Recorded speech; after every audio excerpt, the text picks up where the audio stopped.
Hi, in this video, I'm going to do a quick overview of the new Data Miner 5.0. In this video, I'm going to do a quick example scrape, and I'm going to also cover some of the features that Data Miner has to offer. So let's get started.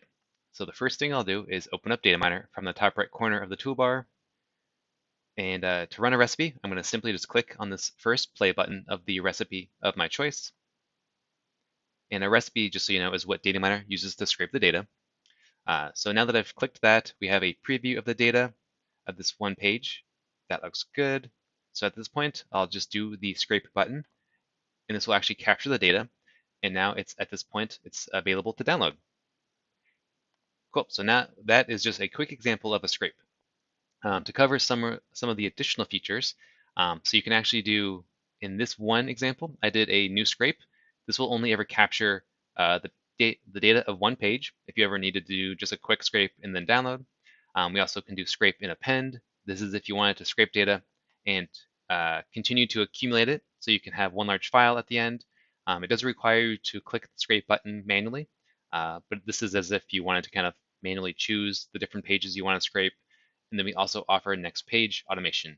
And this is the process of having Data Miner actually click through multiple pages for you and scrape.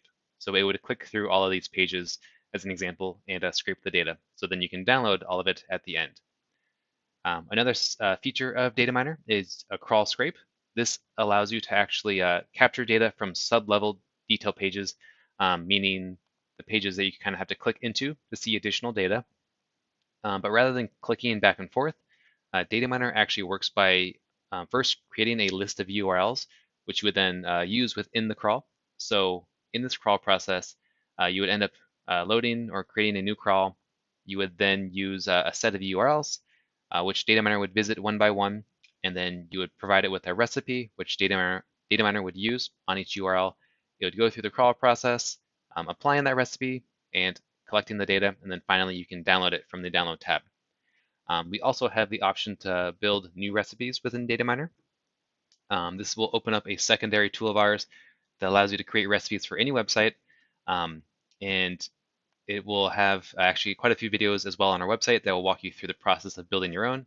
But this is what it looks like.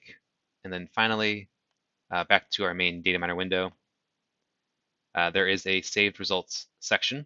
This is where you'll see all of your scraped data. As you can see, the scrape I did just a second ago. And then we also have an upload section, which is where you can upload CSV files if you wanted to, in case your URLs came from a outside source. So that is a quick video of Data Miner. I hope it was helpful. If you have any questions, definitely send us an email, and also check out our help documentation for additional videos and tutorials there. Cool. Thanks for watching.